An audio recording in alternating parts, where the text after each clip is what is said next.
재수를 한번 평가를 받아보고 싶은 생각도 있었고 올해 상을 받으리라는 생각은 전혀 못했어요. 작년에 빚어서 출시하면서 동시에 보낸 거거든요. 이상하게 또 상을 주셔가지고 거기다 더블 골드를 받는 바람에 저도 너무 놀랐어요. 두 가지를 보냈는데 두 가지가 다 더블 골드가 된 거예요. 그러면서 또 세계가 별거 없구나.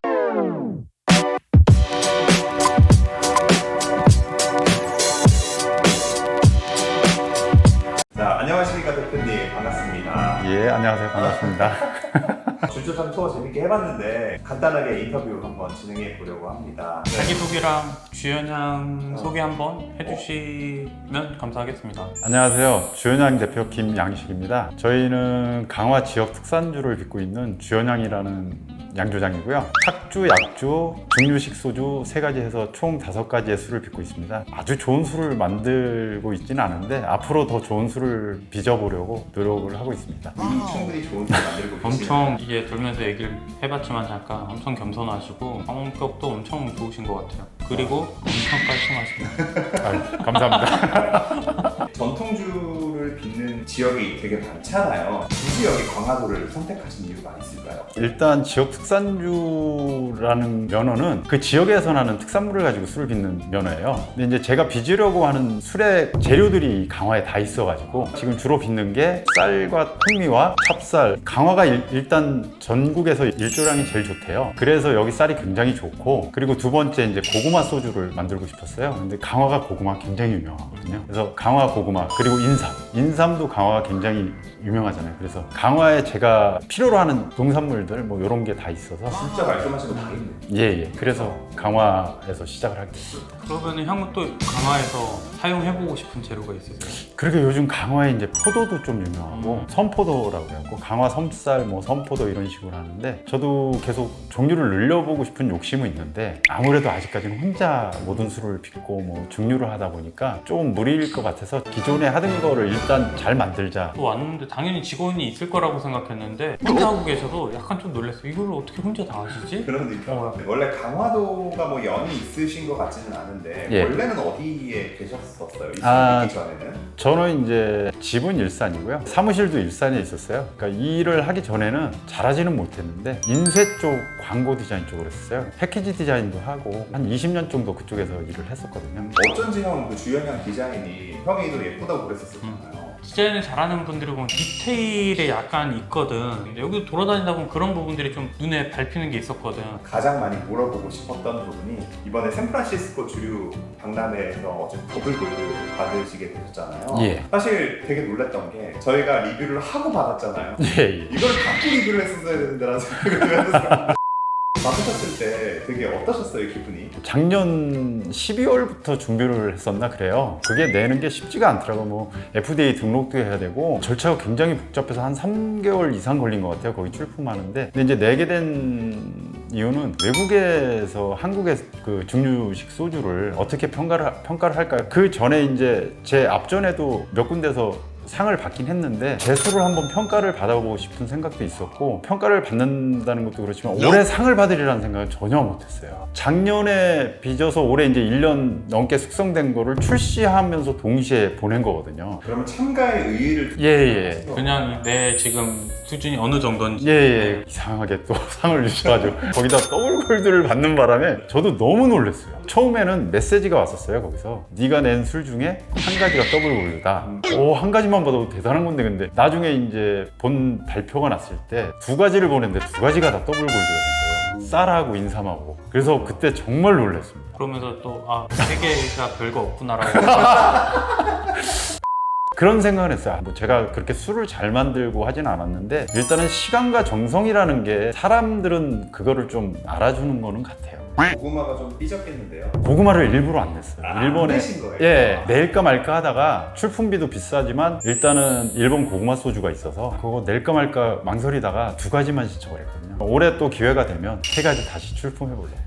인쇄 디자이너 일을 하시다가 전통주를 해야겠다라고 마음을 먹게 되신 게 어떻게 마음을 먹게 되신 거예요? 일단은 이제 제가 뭐 맥주도 조금 배운 적이 있고 취미로 뭐 양조장을 해볼까 그랬는데 맥주 쪽은 이 비용이 너무 많이 들어가는 거예요. 그리고 또 맥주가 또 하락길로 접어든 것도 있고 그러면서 그때 이제 전통주도 같이 조금씩 가양주 형식으로 학원도 다니고 뭐 이제 교육기관이 몇 군데 있잖아요. 이제 공부를 하다 보니까 맥주 쪽보다는 전통주 쪽이 굉장히 또 재미도 있고 증류주라는 거 몰랐거든요. 저도 그냥 일반 소주들만 시석식 소주만 알다가 증류주라는 거를 그렇게 자세히 몰랐는데 이 전통주를 배우면서 증류주를 알게 되면 너무 재미있더라고요. 증류하는 게 술을 담그고 무작정 또 증류기를 구입을 해서 계속 증류를 시작한 거예요. 지금. 그때는 그럼 꼬마 증류기 같은 걸 네, 30L짜리 동중류기를 또 구매를 해서 그걸로 연습을 좀 많이. 또 원래는 뭐 어떤 술을 주로 즐겨 드셨어요? 맥주였나요? 맥주를 조금 배울 때는 맥주도 좋아했고 막걸리를 좀 좋아하긴 했어요. 원래 좋아했어요. 예, 막걸리가 이제 특히 막걸리 차게 해서 먹으면 여름에 되게 시원하고 그러니까 막걸리가 좋았는데 제가 직접 술을 담가서 먹어보니까 그 맛이 아닌 거예요. 너무 색다른 맛이고 향이나 이런 게 너무 좋더라고요. 도수도 일단 높고 그래서 그 매력에 빠지게 된 거예요. 저는 그것도 궁금해요. 주연 대표님이 내술 말고 꼽는 최고의 탁주와 최고의 소주. 근데 마지막으로 남겨놓은 질문이었는데 저 어디죠? 저 남해 그쪽에서 하신 거. 해창? 아, 해창. 네. 처음에 제가 이제 일반 그 장수나 이런 걸 먹다가 해창을 어떻게 알게 돼서 먹게 됐어요. 그 해창을 먹고 좀 놀래긴 했어요. 저희도 진짜 좋아하는 브랜드 이거든요. 아, 해창이. 그러세요? 전통주에 처음에 접하게 되면은 가양주를 배우고 이러다 보면 해창을 많이 먹어요, 솔직히.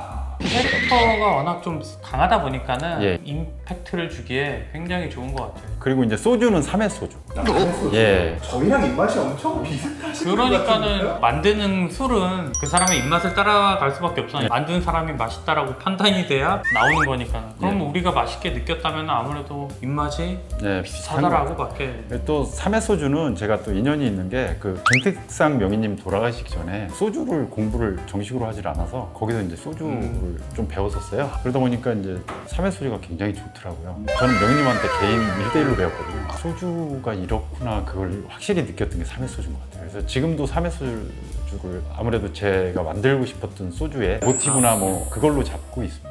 나의 DNA는 맞습니다. 3회 소주다.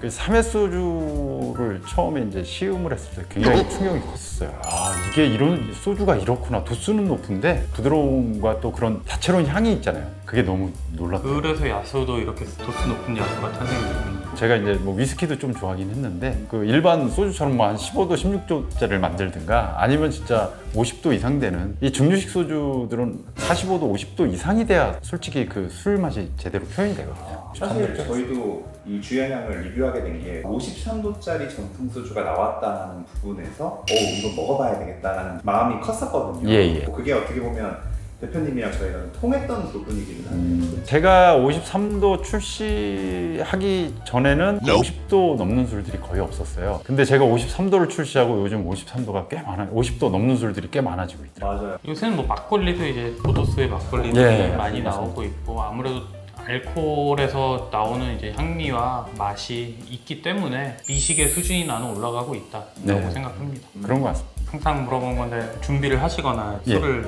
만드실 때 제일 힘든 점이나 고충 같은 게 아, 이쪽 그 양주장 일이 그렇게 쉽지가 않더라고요. 그러니까 집에서 가양주 빚을 때는 양도 적고 쉽게 말해서 뭐 이렇게 쌀을 찐다 그러면 조그만 데다 찌고 그러는데 지금 이제 상업 쪽이다 보니까 증자기도 커지고 쌀 양도 많아지고 아 정말 노동하는 스타일이에요. 쌀을 퍼서 뭐 버무리고 막 한다는 자체가 쉽지 않고 그리고 또 끝나고 나서 후처리 뭐 세척이라든가 소독이라든가 이런 게 쉽지는 않은데 술을 빚으면서 좋은 거는 제가 표현하고 싶은 술을 만들 수 있다는 거. 그거를 또 여러분들이 드셔주시고 감사하다고 말씀해 주시면 너무 고맙더라고요. 맛있는 술 빚어주셔서 감사합니다. 그 말이 참 이 양주하는 사람들한테는 제일 좋은 것 같아요. 예, 정말 힘이 나고.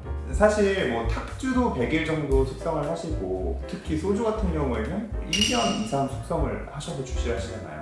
어쨌든 상업적으로 돈을 벌어야 되는 부분이 있는데 굉장히 부담이 되실 수도 있을 것 같아요. 이런 숙성 기간이라던가 이런 부분들이. 이런 거는 왜 근데 이렇게 고집을 하시는 걸까요? 숙성을 안 하고 쇼머누쿨에서 발효 뭐 한 15일 만에 끝내서 물 타서 하는 상업적으로 대기업들은 거의 그렇게 하고 있거든요. 제가 양주장을 하겠다 생각했을 때부터 생각했던 게 전통 누르그룹만 하자.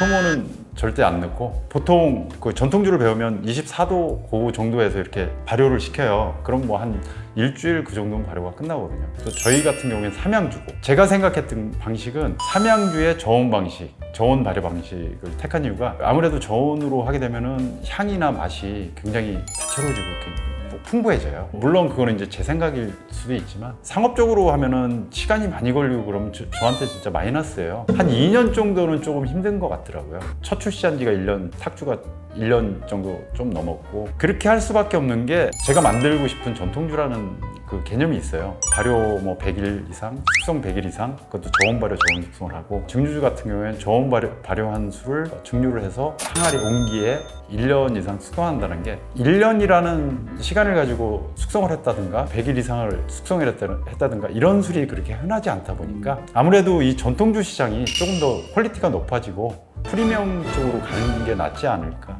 그래서 그런 선택을 하게 됐습니다. 또 앞으로의 뭐 또 다른 계획이 더 있으신가요? 일단은 뭐 그렇게 큰 계획은 아직까지는 없고요. 전통주가 조금 안 좋은 게 이렇게 들쑥날쑥할 때가 좀 많아요. 그거를 줄이려고 저는 생각을 많이 하고 있어요. 그래서 제가 선택한 게 저온 발효거든요. 저온 발효가 아무래도 데미지나 뭐 이런 걸 좀 많이 줄일 수 있고 일단은 뭐 포부야 뭐 점점 확장하고 키우고는 싶은데 아직까지 그럴 능력이 있다고는 생각 안 하고요. 지금 만들고 있는 술을 더 좋게 만들고 싶은 생각을 갖고 있습니다.